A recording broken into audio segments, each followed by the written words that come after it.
On this episode of Assignment Discovery, how did an army of amateurs become one of the world's greatest fighting forces? Find out when you watch Ancient Rome, Expansion and Conquest. Discover how a growing republic collided with the powerful nation of Carthage, and see how one of history's most dangerous generals crossed the Alps in search of revenge. And find out more about Ancient Rome online at discoveryschool.com.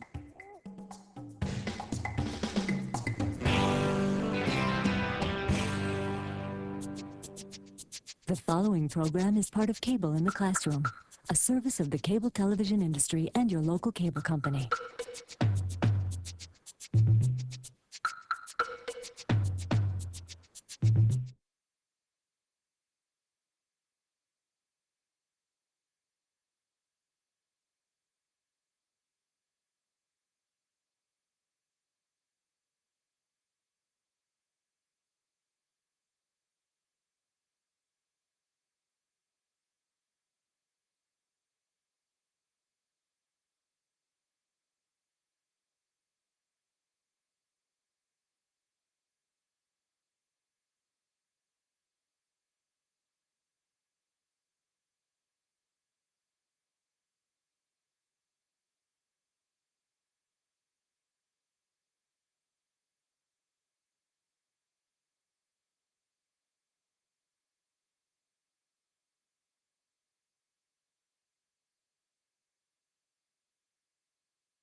Consider this before viewing Ancient Rome, Expansion and Conquest, Part 1. What do you already know about the Punic Wars between Rome and Carthage? What were the key factors that led to this rivalry? During these wars, why was the Roman army considered to be unique? As you watch the program, note the forces that drive Scipio and Hannibal. What events led to their rivalry? Assignment Discovery now presents Ancient Rome, Expansion and Conquest, Part 1.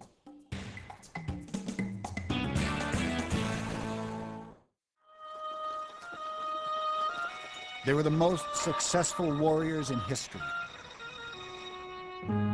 They conquered the greatest empire the world had ever seen. In their brutal grasp, they held it together for more than 1,000 years. It's a saga of proud men and almost unending triumph. It's the story of the conquest of empire.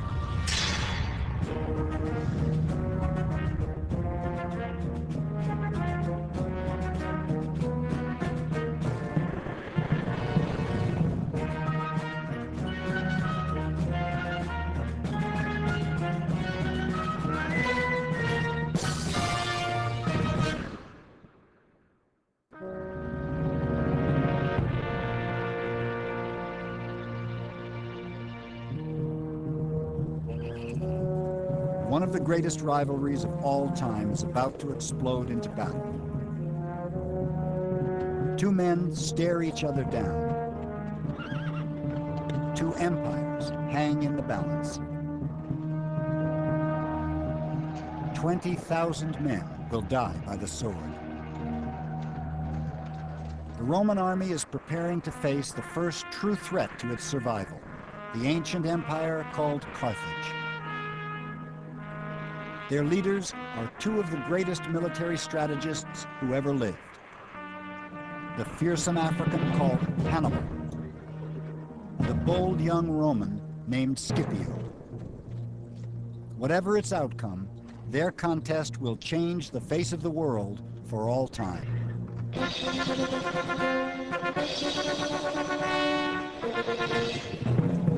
The Second Punic War, Rome versus Carthage, has reached its final crisis. It's a confrontation centuries in the making.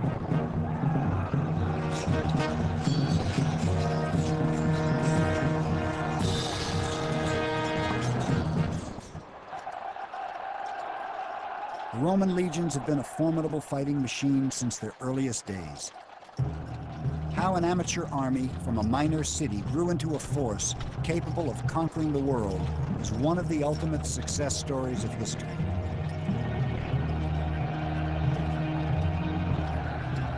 In the early years, Rome was a democratic republic, its military an army of citizens. For centuries, it was the proud duty of every landowning Roman to serve in the name of the eternal city. The citizen militia was a true state army. It was an army that was rationalized along lines of wealth and age. And as best we can tell from our study of ancient history, this was the first army that was literally built into the state as part of the fabric of the state. Even though these citizen soldiers were not professional fighting men, they were the best trained forces the world had ever seen. They seem to have been born with weapons in their hands. Never did they take a break from their training. Their maneuvers are like bloodless battles, and their battles blood-stained maneuvers. Victory comes sure and certain. Josephus. In the early centuries, Romans claimed their warfare was mostly defensive, that they were only protecting themselves against their enemies, real or perceived. It didn't matter that they often won new territories. Romans insisted expansion wasn't their primary goal. It was an accidental empire, and yet Romans found themselves engaged in almost constant warfare. In battle after battle, Romans came away victorious, and Rome's influence was growing fast. Back in the 5th century BC, Rome was little more than a smudge on the map. Over the next 2 centuries, Rome conquered most of central Italy. Besides constant fighting and training, there were other keys to the success of this young army. The genius of the Roman war machine was rarely the invention of new weapons or tactics. Rather, just as they would in art and technology, Romans stole the military innovations of others, brilliantly. From the Greeks, Romans took most of their early weapons and armor, like traditional round shields and hoplite thrusting spears. From the Gauls, a long javelin called a pilum, which they could throw 100 feet, along with larger oblong shields and chainmail armor. And from the nearby Etruscans, Rome copied the basic organization of her military, the legions of roughly 5,000 men each. The Romans knew how to find an edge anywhere they could. The Roman army, with few exceptions, was always well-fed and healthy. Now, in an age of muscle-powered armies where physical strength determines your dominance over an enemy, being healthy and being rested and well-fed would be today like having a weapons overmatched against an enemy in a firepower battle. It's very important. Another secret to Rome's success was extreme, unflinching discipline. Every Roman soldier knew retreat was never an option. It was a policy that often made the difference between victory and defeat.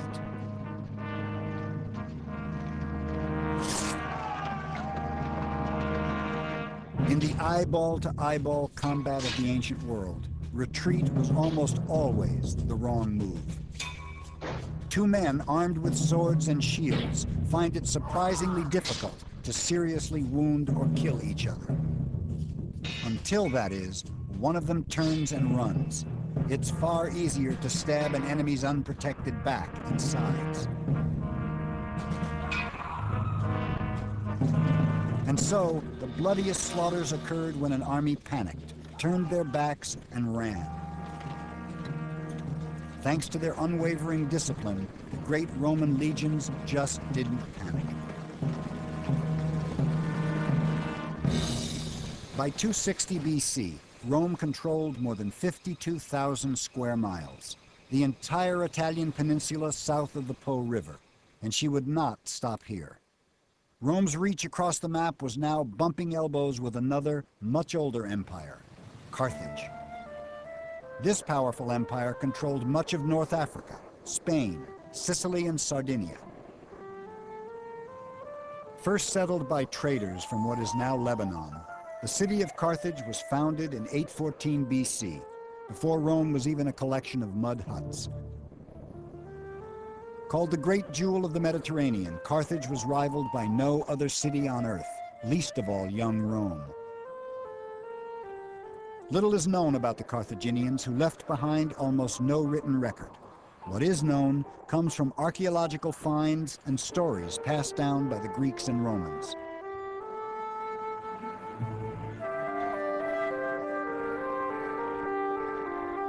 Rome continued to claim her wars were defensive, but it's doubtful even Romans believed this once she turned a hungry eye toward Africa.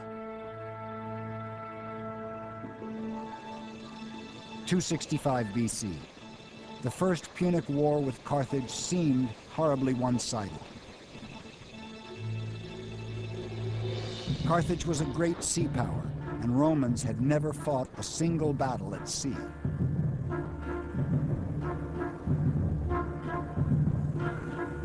And so the Romans, in order to fight a naval war, had to develop a navy.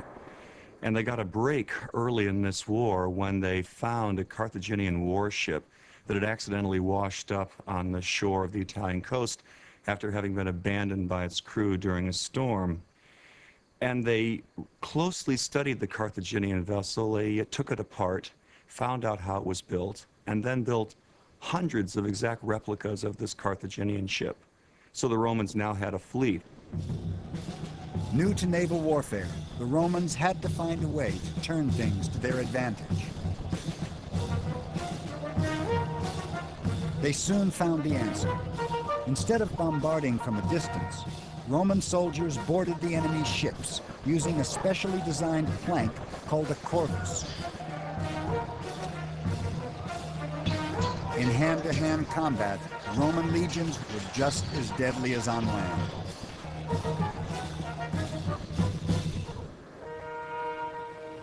It took 23 years of fighting, but the Romans won the First Punic War in 241 BC. Romans seized the rich islands of Sicily and Sardinia and forced the king of Carthage to sign a crushing treaty, giving the empire's entire treasury to Rome. It's said a young boy witnessed his people's humiliation that day. The son of a Carthaginian general looked on, bitterly, vowing revenge. The child's name was Hannibal. 2 decades after Carthage lost the First Punic War, Hannibal was now a soldier, the leader of his nation's military. He was 25 years old and already a great warrior. Fresh from the conquest of Spain, he reminded his troops of his promise to punish Rome. Year after year you have fought with me and won. Steel your hearts to march forward, to halt only the walls of Rome. But attacking Rome wouldn't be easy. No longer in control of the Mediterranean, Hannibal would have to make the journey by land, crossing the Alps with 40,000 men and 37 elephants. Autumn, 218 BC. Man and beast trudge for months over cruel terrain. Their serpentine parade stretches more than 15 miles. Hannibal's troops are professional soldiers, well-equipped and well-trained, and yet the long journey takes a grim toll. When they finally make it through the mountains, 1/3 of Hannibal's men are dead. Most of the horses and all but one of the elephants have perished, and yet the survivors march on. Even before the first battle, Romans see Hannibal as a potent threat. They never had to face a fiercer or more warlike foe. Carthage had long been an enemy of Rome, and they were bringing with them countless Spaniards, already battle-hungry, and would soon be raising Gauls with their insatiable appetite for blood. War was coming, and it would be fought in Italy in defense of the walls of Rome. Living. The Roman Senate raised 6 new legions, more than 30,000 men. The Second Punic War was begun. This time the deciding factor wouldn't be manpower, but strategy. Most Roman commanders were political appointees with little battlefield experience, no match for a military genius like Hannibal. Hannibal had a spark. I mean, he had many things that made him a great leader. I mean, he knew how to motivate troops, he knew how to innovate on the battlefield, he knew how to make the optimum use of the tools at his command. But in addition to that, he had that spark. He had the ability to read an enemy and find that one maneuver that would cause the enemy to collapse. In battle after battle, Hannibal humiliated the Roman legions. The most devastating defeat was the Battle of Cannae. Here, Hannibal, though badly outnumbered, managed to surround the Romans and slaughtered them. 50,000 Romans, more than half the entire Roman military, killed in the worst defeat Rome ever suffered. At last, Rome saw Hannibal for what he was, the first true threat to her survival. For 15 long years, the war against Hannibal dragged on, and large areas of southern Italy defected to him. Hannibal never lost a single battle, and many wondered how long it would be before he attacked the city of Rome. It was widely expected, of course, that he would take the city, but Rome was heavily fortified. Hannibal seems to have not had proper siege equipment. No matter how many armies of the Romans and their allies Hannibal could defeat, the Romans were always able to raise new armies, to put new armies into the field. And ultimately, Hannibal failed to take the city. And yet the tide didn't turn against Hannibal until the Senate called up a military leader in the same league with the legendary Carthaginian.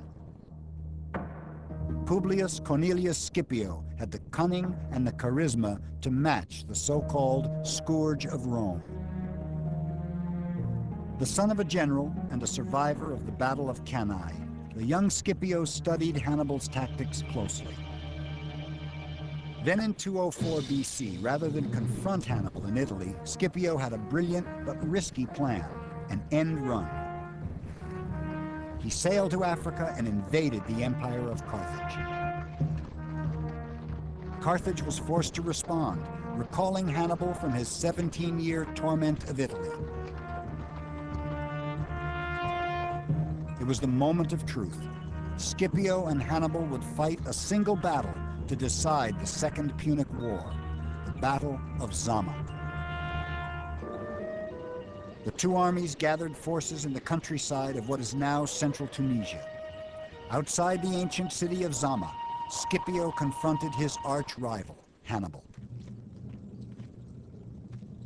It's believed the two men met face to face just before the ultimate battle in an attempt to make peace. Scipio refused Hannibal's terms, saying to his rival, "Prepare for war, since evidently you have found peace intolerable."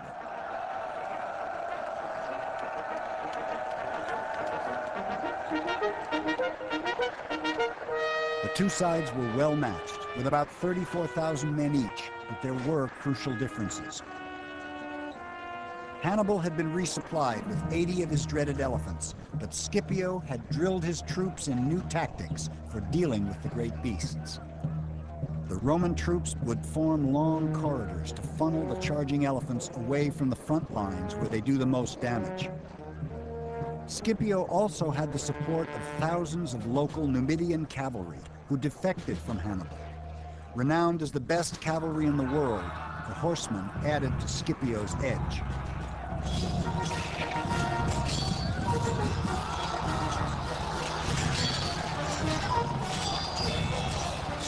Scipio finally and soundly defeated Hannibal at Zama. Carthage was crippled. Carthage was forced to hand over all but 10 of her warships, all her elephants, and a treasure so great it would take 20 years to pay. The once great empire was impoverished and stripped of all power. Hannibal escaped from the Battle of Zama.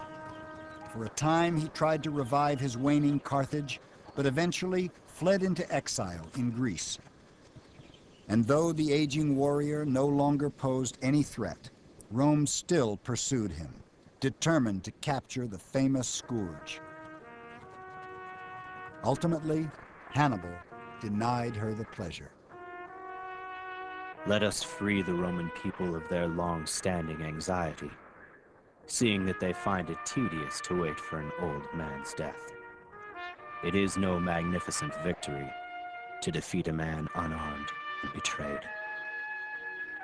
With that, Hannibal put a drink of poison to his lips and drained his cup. But even Hannibal's suicide was not victory enough. After so many years of war, Rome still saw Carthage as an enemy and could not abide her survival in any form. In 146 BC, Rome destroyed the African Empire once and for all in the final Punic War, slaughtering 500,000 people. The pearl of the Mediterranean is ground into dust. Carthage is no more. Rome now controlled the entire Mediterranean, along with parts of Spain, southern Gaul, and the Italian peninsula. At the same time, Rome's power was spreading eastward. In all, Roman armies held more than 250,000 square miles.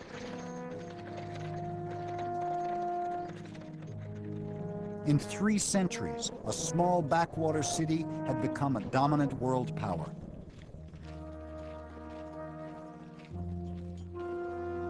In the past 50 years alone, she more than tripled her domain. Her military was the most successful fighting force the world had ever known. No power on earth could truly threaten her, and every nation in her reach had reason to fear. But success wasn't all it's cracked up to be. More than a century after the wars against Carthage began, Rome was left drained, both financially and emotionally. War-weary Romans had lost hundreds of thousands of sons to bloody battles in faraway lands. Surviving soldiers had been fighting so long, they barely remembered their homes. One thing became clear. A non-professional citizen army was no longer adequate for an empire the size of Rome's.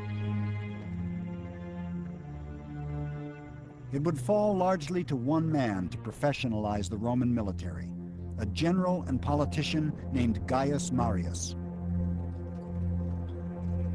Marius saw the need for far-reaching changes in the structure of the Roman army. To be a soldier would now be a career in itself, not merely a sideline for landed citizens.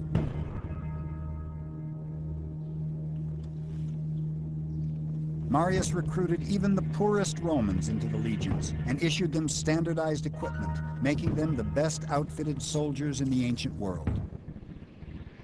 Including weapons, a soldier carried at least 80 pounds on his back, earning troops of this era the nickname Marius's Mules. Rome's first true professional soldiers were even more fit and better disciplined than earlier armies. But the biggest change of all, this new class of warrior had a special relationship with its commander. When they became veterans, Marius would personally see to it that his men received a grant of land, often in recently conquered territories. In the end, this was more than a generous perk for poor soldiers with no farms to return to. In fact, it was revolutionary. Suddenly, a soldier's first loyalty was to the general who recruited him and took care of him in old age, and not to the state. For the first time, the soldier looked to the general not only for allegiance, but for pay, for retirement benefits, if you will. And then over time, then the army began to dominate the state rather than the state dominating the army. And that's the terrible legacy of Marius. Powerful generals now controlled their own private armies. Soon, they would use them however they saw fit, even against Rome herself.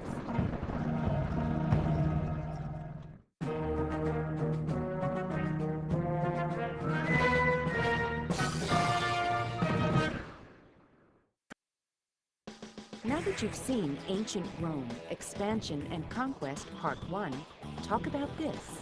Rome's citizen militia is often heralded as the most disciplined and effective army in history. What qualities did the Roman soldier possess that allowed him to survive the challenges of battle?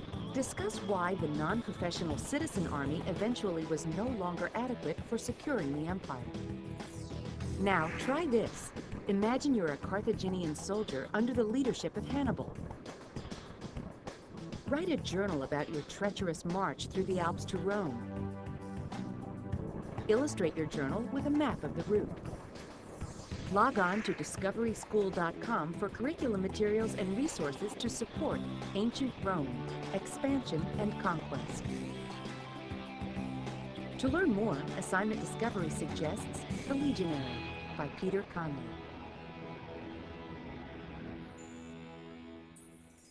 Consider this before viewing Ancient Rome, Expansion and Conquest, Part 2. Today, the expression crossing the Rubicon means taking a final, decisive step. What do you know about the significance of Caesar crossing the Rubicon with his troops? How did this move him one step closer to seizing power in Rome? As you watch the program, pay attention to Caesar's ability to balance military leadership and a genuine compassion for the Roman citizens. Assignment Discovery now presents Ancient Rome, Expansion and Conquest, Part 2.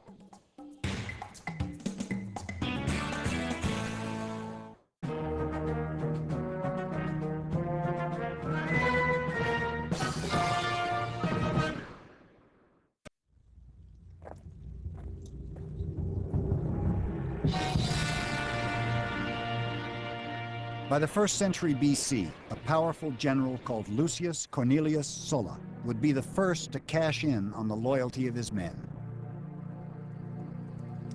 And Sulla was famous for commanding the affections of soldiers. It was Sulla more than anyone else who set the example. In order to corrupt and win over the soldiers of other generals, he gave his own troops a good time and spent money lavishly on them. He was thus, at the same time, encouraging the evils of both treachery and of debauchery. Plutarch. In 89 BC, when the Senate ordered Sulla to hand over control of his army in southern Italy, he refused, and his troops remained fiercely devoted to it. Armed with 6 renegade legions, more than 30,000 men, Sulla then did an astonishing thing. He marched on the city of Rome. Once in control of the city, Sulla's soldiers went on a bloody rampage. Hundreds of Sulla's political enemies were then rounded up and executed, and he was the first among several generals who was to use his military forces in this way. Sulla planted his own supporters in power and quickly left the city in peace. But nothing in Rome would ever be the same. A Roman general used his troops to enforce his own political power. It was the first time, but it would by no means be the last. Soon, another Roman army would march against Rome, led by a great leader, politician, and general.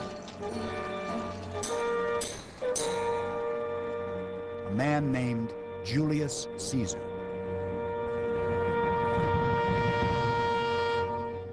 He was a slightly built man with soft and white skin who suffered from headaches and was subject to epileptic fits. He was particular in his personal appearance and dress, was clean-shaven, and was sensitive of his premature balding. Plutarch. Shrewd and intense, the future dictator clearly saw his path to power. Only by victory on the battlefield could a politician hope to be taken seriously as a leader in Rome. Now 40 years old, Caesar needed a war to win, and the obvious choice was to make one of his very own in a place called Gaul. The Senate named Caesar governor of 3 provinces, Illyricum, Cisalpine, and Transalpine Gaul, the only parts of Gaul Rome controlled. Caesar hungered for the rest. The Gauls had long been the most powerful and successful people of northern and central Europe. By Caesar's time, they dominated the lands of modern France, England, and Ireland. The Romans considered them barbarians, but Gallic culture was actually quite advanced. And yet, what the Gauls were most famous for was their bloodlust in battle. They excelled in psychological warfare. They wore body paint and caked their hair with lime and mud, terrifying the methodical Romans. 5 million Gauls stood between Caesar and the glory he craved. If he could add the lands of modern France to Roman territory, he would hugely increase his reputation and his power. In 58 BC, on the excuse of stopping a Gallic tribe from entering Roman territory, Caesar moved his legions into Gaul. And for the next decade, the bold general does precisely what he set out to do: conquer. Tribe after tribe, battle after battle, Caesar prevailed against the Gauls again and again. By Caesar's own accounts, it was a slaughter. The campaign in Gaul of Julius Caesar is very well known, and very often people see it as somehow epitomizing Roman imperialism. What people forget is that Julius Caesar was proud of the fact that in Gaul he killed 1 million Gauls. That's genocide. Though he's considered one of history's great generals, Caesar was not a tactical genius. Instead, he had incredible fortitude and a genius for inspiring others. Caesar won the devotion of his soldiers by marching alongside them, eating the same food and sleeping on the ground as they did. He forged a military machine during these campaigns, the likes of which had not really been seen prior to this in Roman history. He built an army composed of troops that were fanatically loyal to him, particularly the legionary infantry who fought along with him.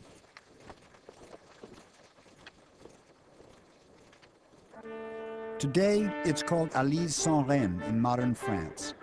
In 52 BC, it was known as Alesia, the decisive battleground for Caesar's campaign. The Gauls were united under a legendary warrior chief called Vercingetorix. For Julius Caesar, this is the moment of truth. He surrounds Alesia, but he's taken by surprise when Gallic reinforcements attack from behind. Caesar must now fight 2 armies at once. He basically conducted a siege in 2 directions. Now, what other ancient soldier would have done that? Or what soldier today would have had that degree of self-confidence in his men and self-confidence in his own leadership ability to conduct essentially a siege in 2 directions 500-600 miles from home? That's the mark of a genius. He's outnumbered 5 to 1, but Caesar's troops eventually win the battle, capturing the infamous Vercingetorix. It was the last stand for the Gauls, and it made Julius Caesar one of the 2 most powerful men in Rome and the world. The other was a general and politician named Gnaeus Pompey, long a rival of Caesar's. The ambitions of these 2 men would soon launch Rome headlong into a bloody struggle for her own survival.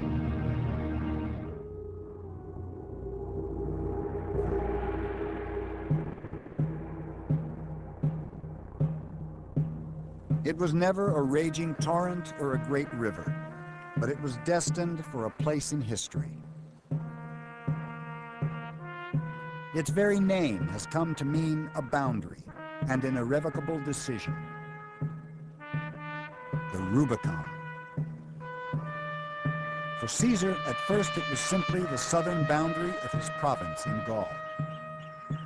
It would soon become a great deal more.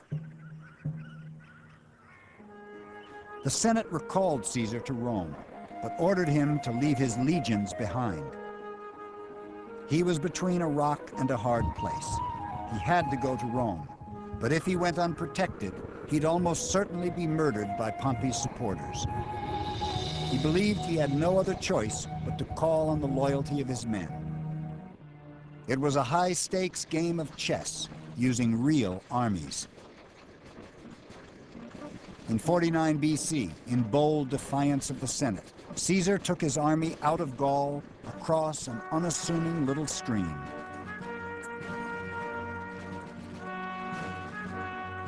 We can still turn back, but once we cross that little bridge, we will have to fight it out. The die is cast. Julius Caesar. The moment his army crossed the Rubicon, his intent became obvious to all. Caesar was marching on Rome into civil war. The army of one Roman general against another, legion against legion. Caesar defeated Pompey, but the bloody struggle for power raged on. Even after Caesar was stabbed to death by the Senate in 44 BC, civil war and anarchy tore Rome apart. For 2 decades, Romans by the thousands died by Roman swords as one general after another entered the fray. Agrippa, Lepidus, Dolabella, Brutus, Cassius, Mark Antony, and Cleopatra against Octavian, until one man emerged triumphant. He called himself Augustus, Rome's first emperor. The Republic was dead. Rome was now officially an empire, ruled by a sole dictator. The army at last had a single commander, and Rome at last had peace. For a time, Augustus solved the crisis of the army's loyalty by making himself the sole commander. Rome's first emperor understood that you had to control the military to control Rome. The growth of the empire had slowed, but defending the vast borders was a gargantuan and expensive task. What Augustus sensed was that simply that the Roman Empire had spread too far too fast, and that the military was stretched to the limit in trying to defend that huge expanse of territory. So he paused. For perhaps the first time, Rome begins to realize that her expansion is not limitless. In his will, Augustus himself warns future rulers about the dangers of too large an empire.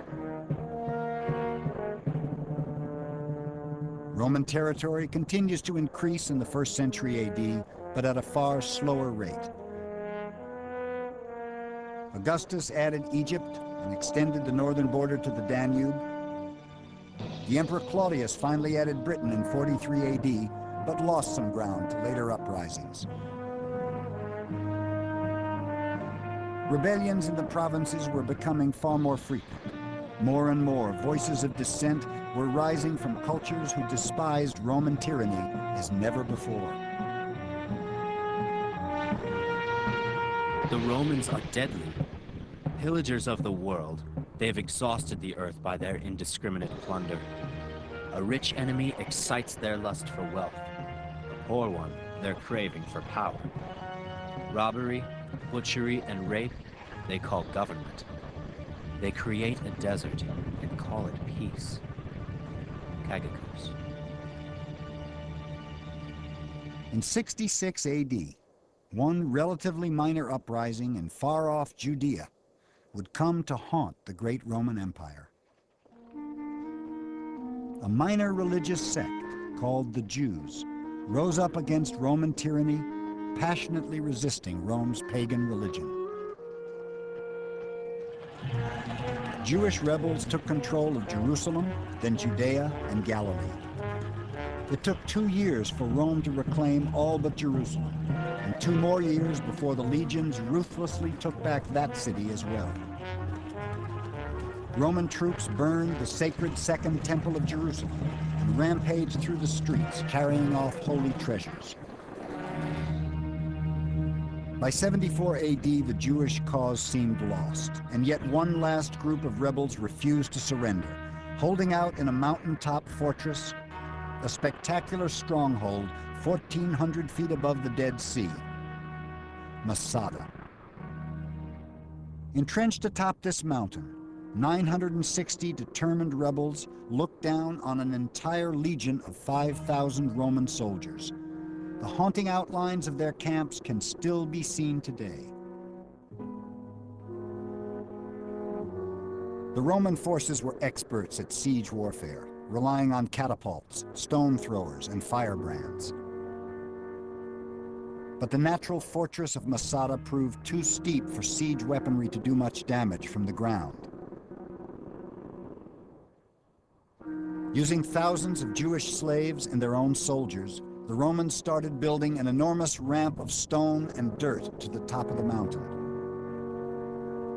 Even though construction would take nearly a year, the legions knew that time was on their side. It was a very dramatic, slow, meticulous, well-engineered campaign that sought to demonstrate to everyone in the area that the Roman army simply couldn't be beaten.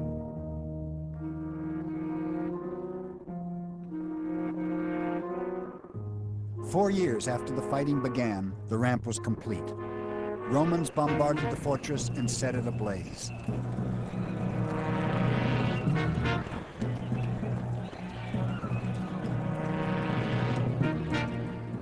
The Romans returned to their camp with the intention of attacking their enemy the next day, and throughout the night kept a careful watch in case any of them should escape in secret.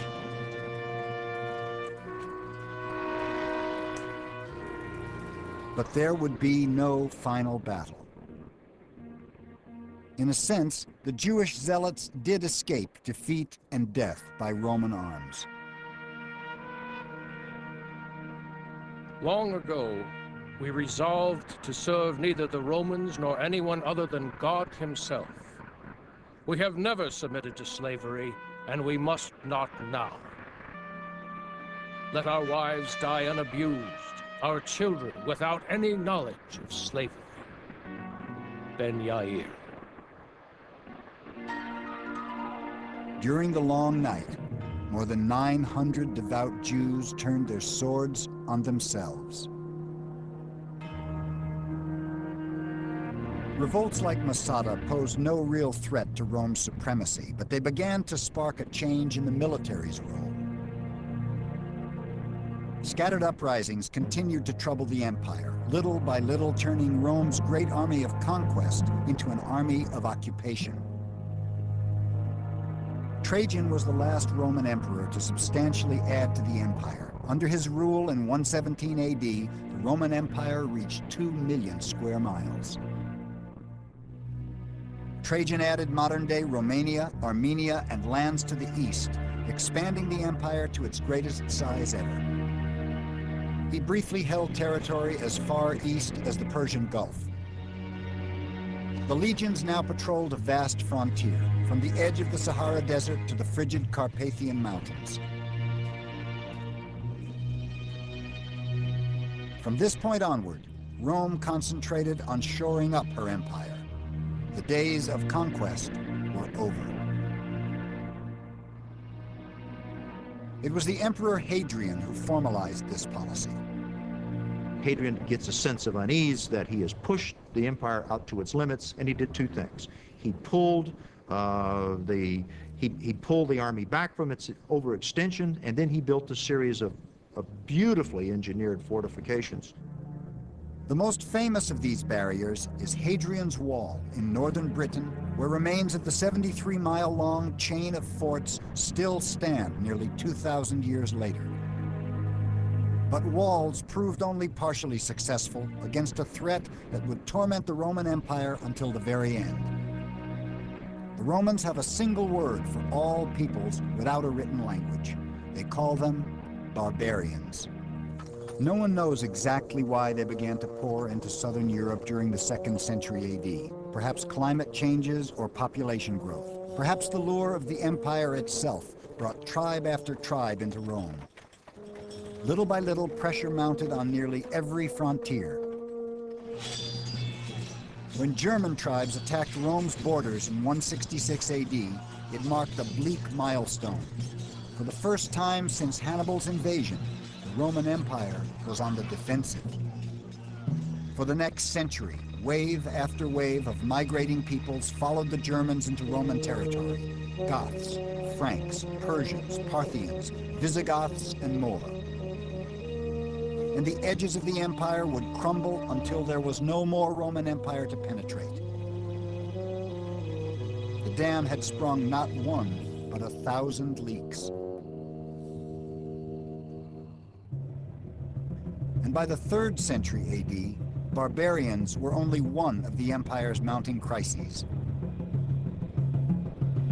It was a time when an emperor was far more likely to be assassinated than die of old age, and rulers frequently left no clear successor to the throne. Once again, the affections of the individual legions became central to political power. There came a point where the loyalty of the army became suspect, particularly in the 3rd century AD, when the empire, faced by barbarian incursions on the frontiers, faced by plague, by rampant inflation, some armies proclaimed their own commanders emperor and then marched on Rome, trying to seize power. It was a recipe for anarchy and disaster. Feuding legions proclaimed 30 different emperors in a period of just 23 years. Civil wars broke out frequently over who the true emperor was. Throughout much of the 3rd century, Roman armies were often engaged in fighting one another rather than in guarding the frontiers and protecting the security of the empire as a whole.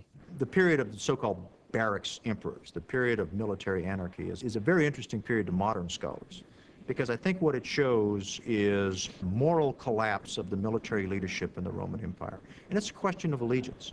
If the army becomes more important than the state, then ultimately both the army and the state are doomed. Meanwhile, Rome's impressive record in battle was slipping. Apparently, the great legions had lost their edge. The low point came in 260 AD. The Emperor Valerian has spent his entire career fighting the Persians to the east with limited success. With his troops ravaged by war and disease, he's forced to do something no emperor has ever done: negotiate. But when Valerian arrives in modern-day Iraq to talk peace, he's taken prisoner. The emperor of the Roman Empire is made to kneel down on the ground before his conquerors, so the Persian king Shapur can step on his neck. It's a devastating blow to Roman pride. It was not the end for Rome, not yet. But it was the beginning of the end. The Roman legions were no longer the invincible fighting machine that once conquered the world. The frontiers of the empire were no longer impenetrable. And Rome herself could no longer be said to rule the world.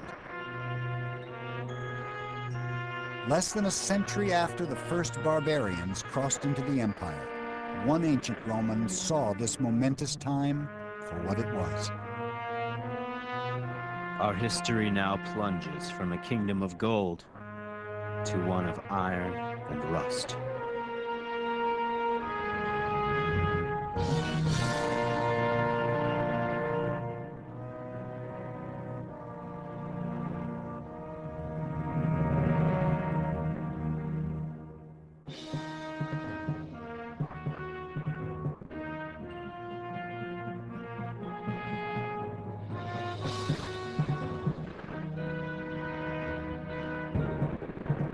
Stay tuned. Follow-up questions, activities, and resources are up next on Assignment Discovery.